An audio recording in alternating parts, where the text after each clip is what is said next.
You want to know the most dangerous thing about an enemy? It's not their fists, it's not their weapons. It's their ability to make you believe you have to fight them on their terms. The greatest victories in history didn't always happen on the battlefield. Some of the most powerful people who ever lived didn't raise their voices, didn't throw a punch, and yet their enemies were crushed. Not because they were weak, but because they were smart. They understood a truth most people never learn.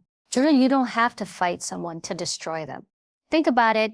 Every time you get into a screaming match, every time you post a comeback, every time you let them pull you into their chaos, you've already given them what they want. They own your attention. They control your emotions.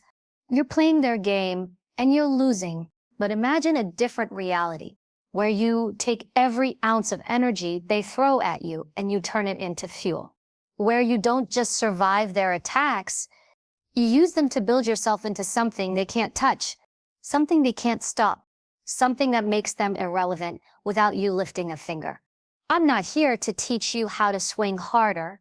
I'm here to show you how to be untouchable, how to walk into a room and make your enemies sit down without you saying a single word, how to dismantle their influence so quietly, so strategically that they'll wonder if they destroyed themselves. Because the most powerful form of dominance is not winning the fight. It's making sure the fight never even happens. Because you've already won before it began. And by the time we're done, you're going to know exactly how to do it. 10 ways to destroy your enemy without ever throwing a punch, without breaking a sweat, and without leaving a single fingerprint. Before you can defeat anyone outside of you, you have to defeat the battles happening inside of you. The real war is not with them, it's with your own emotions, your own impulses, your own ability to stay in control when everything in you wants to react. If you don't win that war first, you will always play into their hands because your enemy's first goal is never to beat you physically. It's to make you lose yourself. Most people think strength is about showing up ready to fight, ready to prove a point, ready to make the other person back down. But here's the truth. The moment you let someone's words, actions, or presence pull you into a reactive state, you have already lost. It doesn't matter how strong you think you are. If they can get into your head, they own you. That's why winning the war in your mind first is not optional. It's survival. This starts with understanding that people can only hurt you with what you give them access to. If they know your weak spots, your triggers, your insecurities, your fears, they will use them. They will push the right buttons and wait for you to explode. Why? Because if they can get you to lose control, they've shifted the spotlight from their flaws to your reaction. You go from being the calm, collected one to being the problem. That's exactly what they want. So your first step is to stop making your enemy's job easy. When they try to provoke you, your goal is to respond with absolute composure. Not fake composure that hides a storm inside, real composure that comes from deciding ahead of time that they don't get to live rent-free in your mind. They don't get to decide when you feel angry, when you feel afraid, or when you feel inferior. You take that power back before the game even starts. One of the most powerful things you can do is become unpredictable in your emotional responses. If your enemy knows that certain insults will make you snap, they'll keep using them. But when they can't predict how you'll react or if you'll react at all, they lose their grip on you. Unpredictability creates doubt, and doubt makes people hesitate. A hesitant enemy is a weaker enemy. Now let's be clear. Winning the war in your mind doesn't mean you don't feel emotions. It means you learn to direct them instead of letting them direct you. You might still feel anger, but you decide how to use it. You might still feel frustration, but you channel it into something that builds you instead of breaking you. Your emotions become your weapons, not your weaknesses. Think about people who are known for their mental toughness. They walk into hostile environments and keep their voices calm, their posture strong, their eyes focused.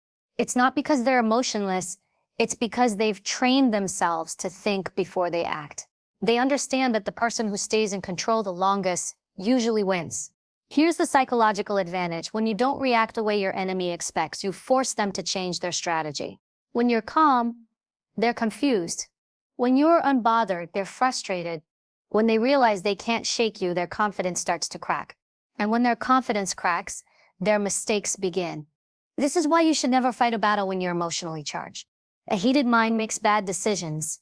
You might say things you can't take back, make moves you regret, or hand over information they can use against you. But if you win in your mind first, if you take the time to slow down, to think clearly, to see the bigger picture, you position yourself to win the outer battle without even lifting your hands.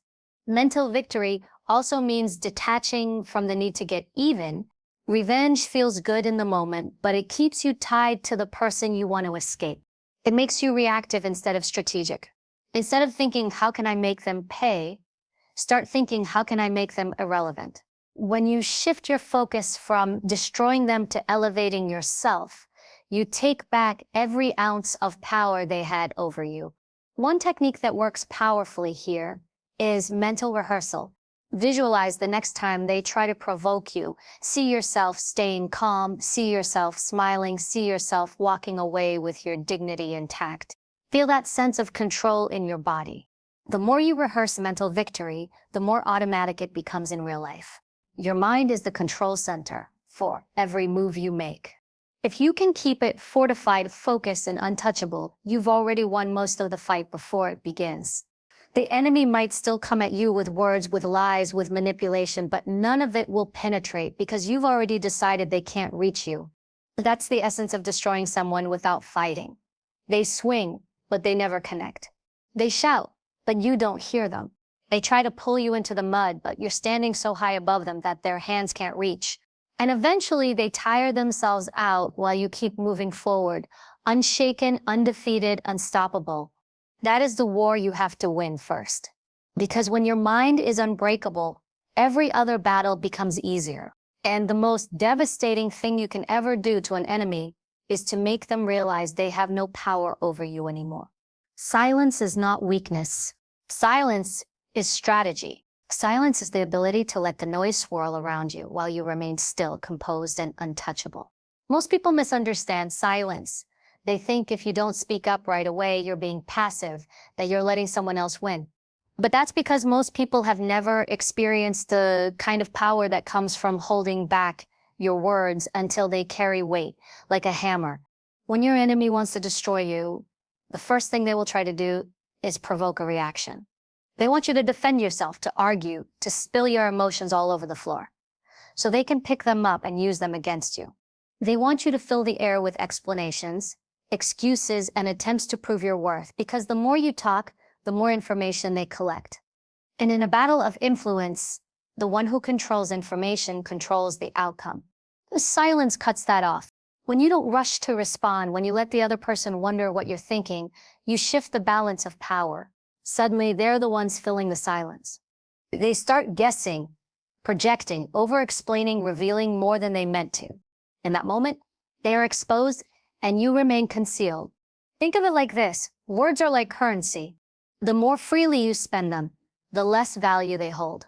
But when you only spend them with precision, when you choose exactly the right moment to speak, every word carries power. Silence builds suspense, and suspense builds leverage. Silence also protects you from making mistakes in the heat of the moment. When you're silent, you give yourself time to process what's happening, to assess the real intentions behind someone's actions, to decide your move without letting adrenaline make it for you. It's like a shield that keeps you from stepping into traps laid by people who feed off your quick reactions. In negotiations, silence can be deadly in the best way. Say someone tries to undermine you in a meeting, making a snide comment to embarrass you. Most people would snap back immediately, defending themselves or returning the insult. But imagine just looking at them, letting the moment hang, not rushing to fill the gap. That pause, that stillness, it forces them to feel the weight of their own words. It makes everyone in the room turn their attention to them instead of you. They end up exposed without you lifting a finger. Silence also has the ability to make people uncomfortable, especially those who thrive on conflict. An enemy who loves drama will poke and prod, trying to pull you into a verbal war. But when you don't give them that satisfaction, they start to get frustrated. They start to lose their cool. They make mistakes, reveal their insecurities, and overplay their hand. Your silence becomes the mirror that reflects their own behavior back at them, and often they don't like what they see. But here's the key. Silence isn't just about not speaking. It's about controlling your body language, your facial expressions, your energy. If you're quiet, but your eyes are rolling, your arms are crossed, or you're sighing dramatically, you're still communicating your emotions. True power in silence means your whole presence communicates calm, confidence, and composure. It's the difference between awkward quiet and commanding quiet. Commanding quiet is when you stand tall, breathe steadily, and maintain a steady gaze. It's when you show, without words, that you are in control of yourself and the situation. And because most people are not comfortable with silence, they will do anything to break it, often to their own disadvantage. Silence can also protect your strategy.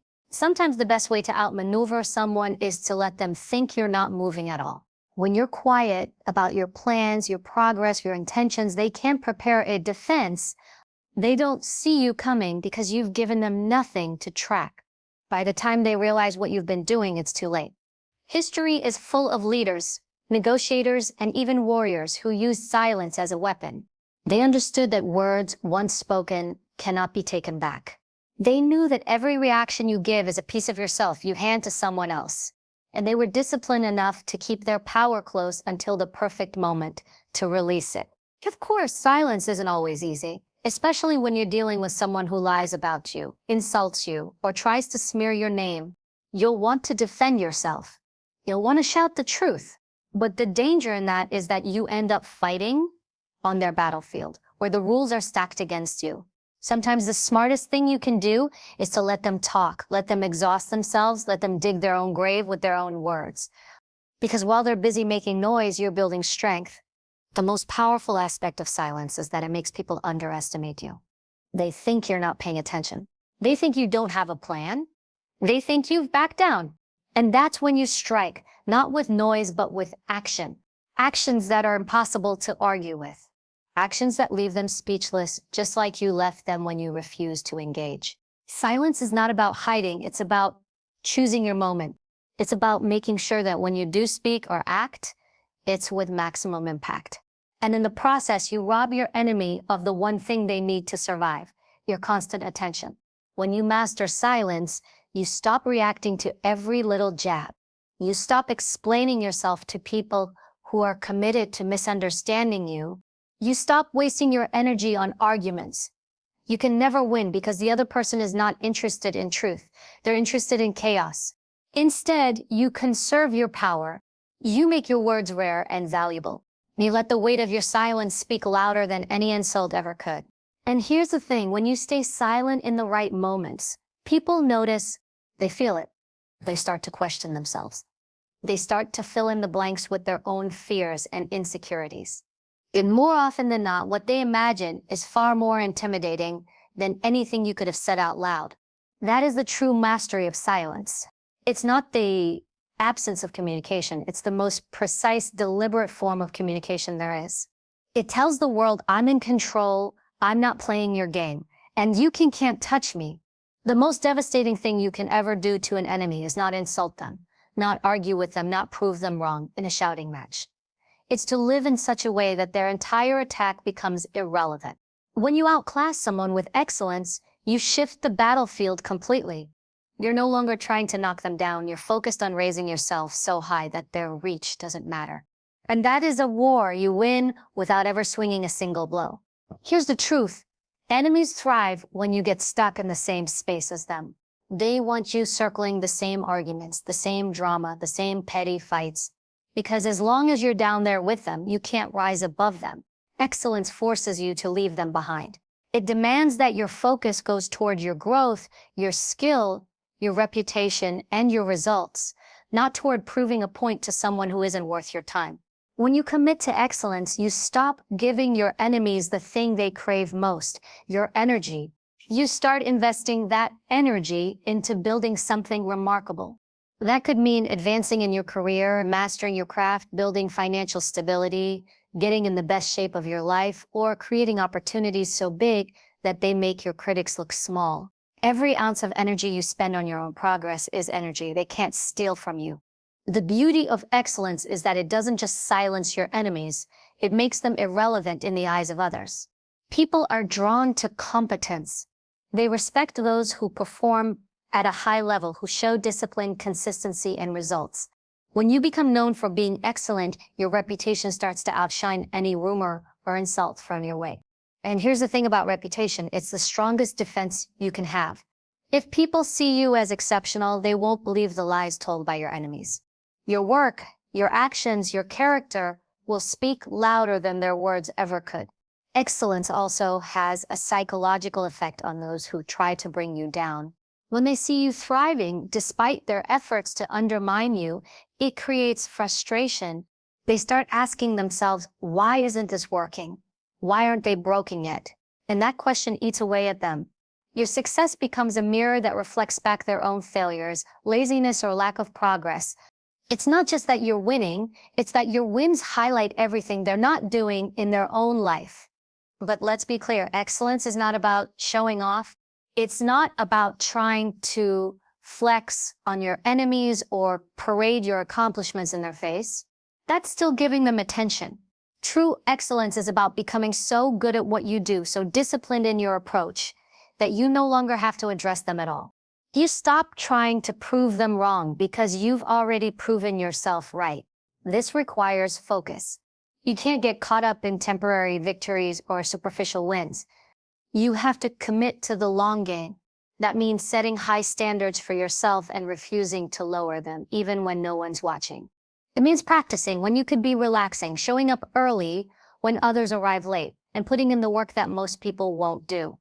It's about mastering your craft until excellence becomes your baseline, not your exception. And here's the part that most people miss.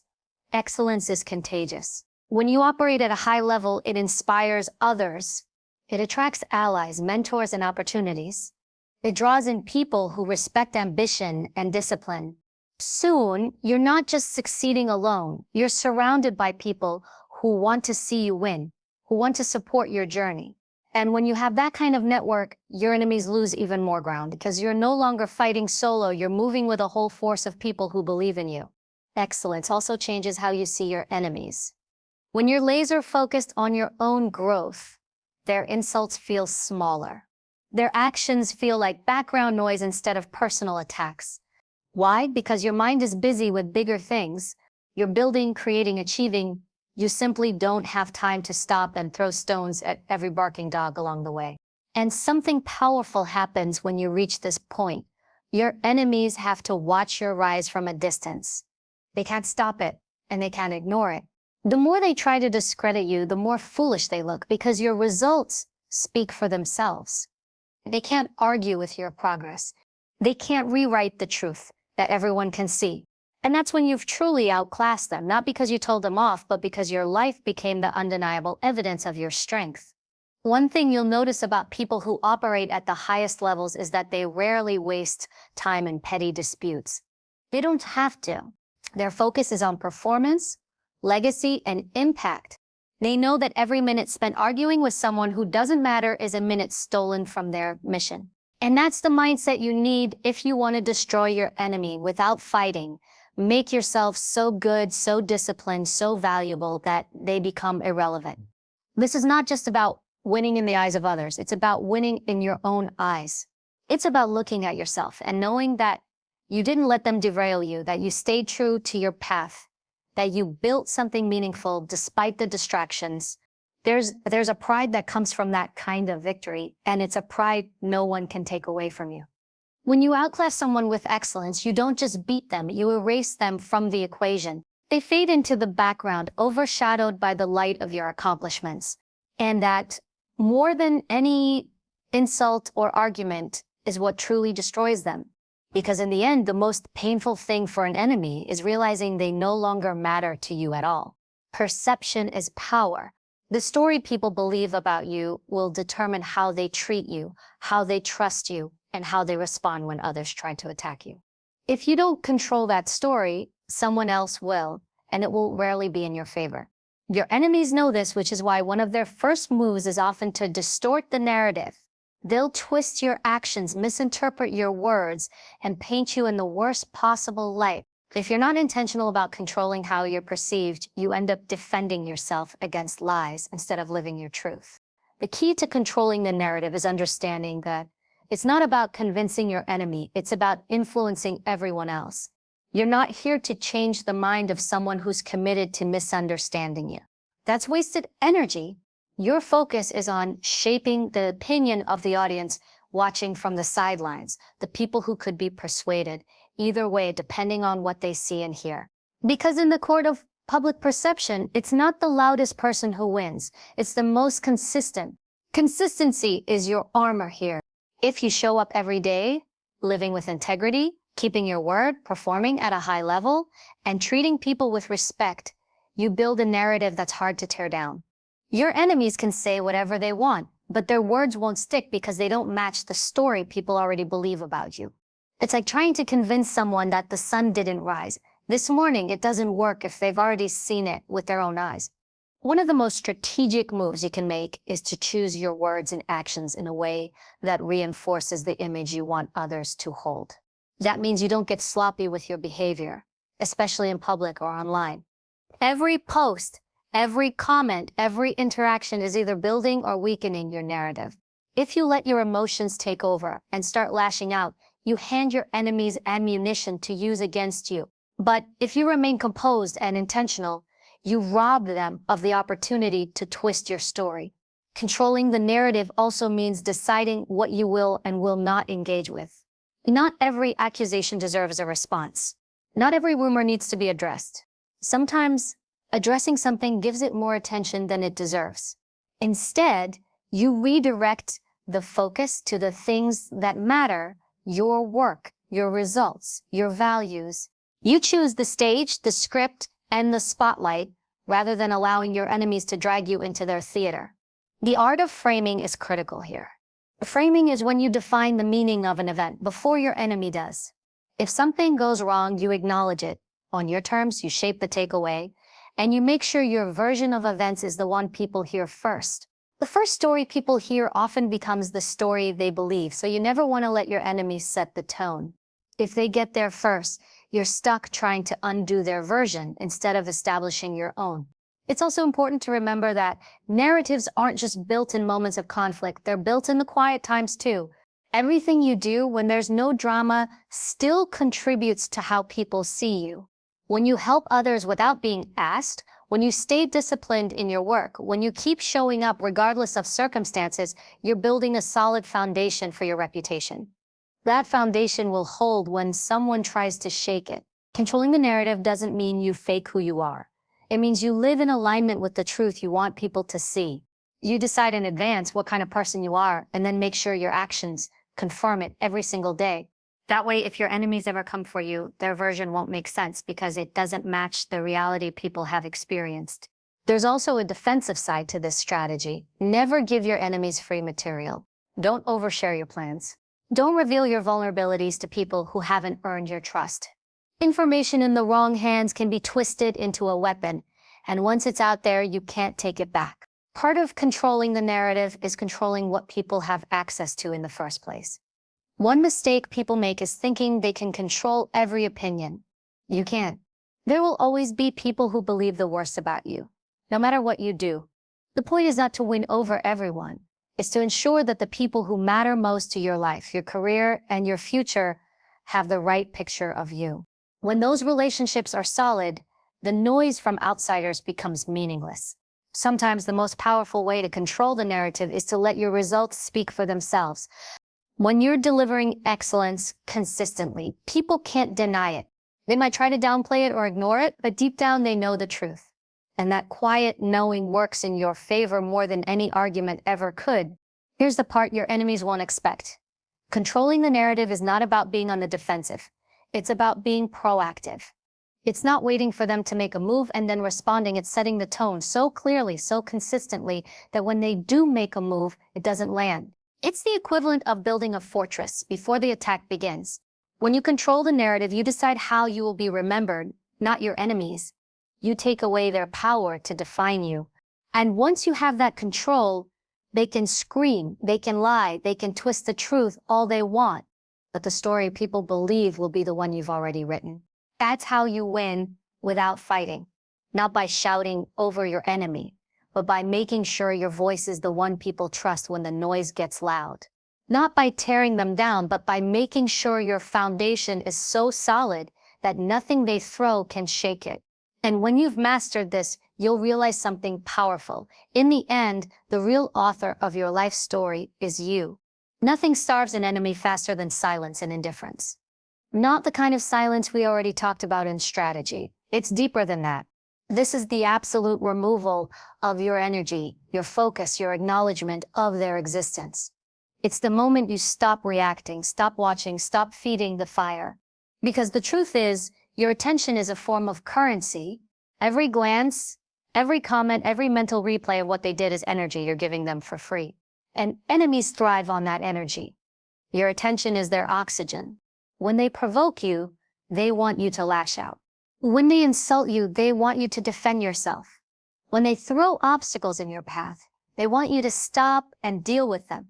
Every time you do, they've succeeded, not necessarily in defeating you physically, but in slowing you down. The moment you remove your attention, their power begins to suffocate. Think about it. If someone is trying to get under your skin, what happens when it doesn't work? They push harder at first. Sure, they may escalate the insults or create new drama to pull you back in.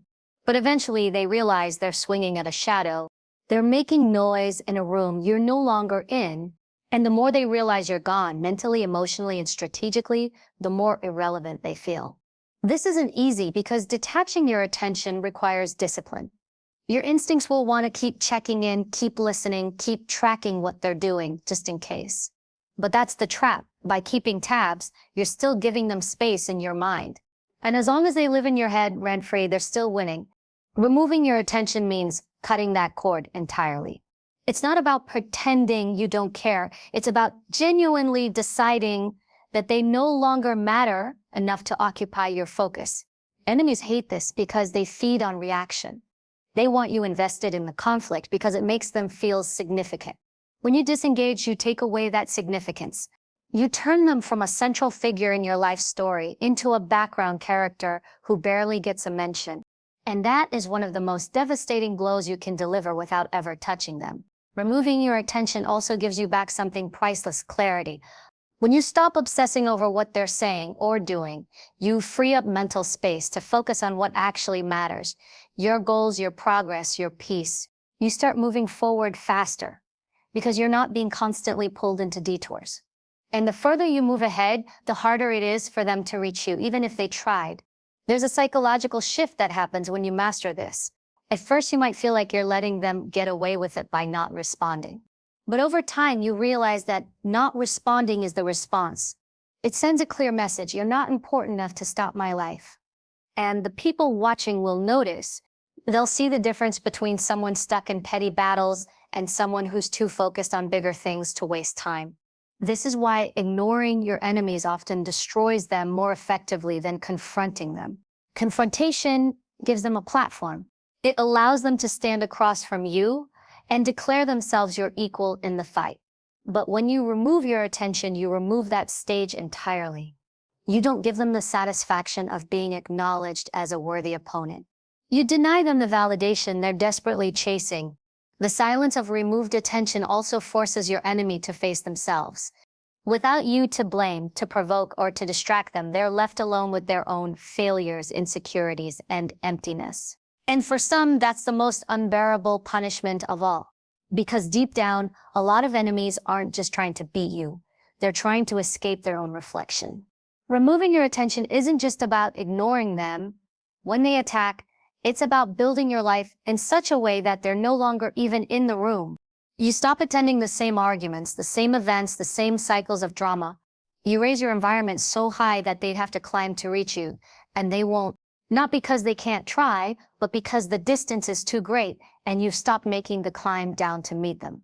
It's important to understand that this tactic isn't passive. It's deeply active. You're not sitting still, doing nothing. You're redirecting your attention toward things that grow you. Every time you feel the urge to react, you choose to invest that energy in your craft, your health, your relationships, your future. You turn every potential reaction into an action that serves you instead of them. And over time, you'll notice something powerful when you stop feeding the enemy. They either fade away or self-destruct. Because without your attention fueling the fire, they have to create their own fuel. Some will move on to find someone else to fight. Others will spiral because the drama they depend on no longer exists. Either way, you win without lifting a finger, without wasting a breath. The ultimate goal is to get to a place where you're so invested in your own growth that you forget they even exist until someone else brings them up. By then, they'll be so far behind you that their relevance will be a distant memory. And when people ask about them, you'll genuinely have nothing to say, not because you're hiding your feelings, but because there's nothing left to feel. They're not part of your reality anymore. That is the ultimate removal of power. Not by defeating them in a fight, not by proving them wrong in an argument, but by living in such a way that their opinion, their actions, their existence simply do not register. It's the quietest, most elegant form of destruction. So quiet, they won't even hear it happening until it's too late. When you remove your attention, you don't just win the battle, you take away the battlefield entirely. You leave them swinging at empty air, wondering where you went. And you keep walking forward knowing that the greatest victory is not in breaking your enemy.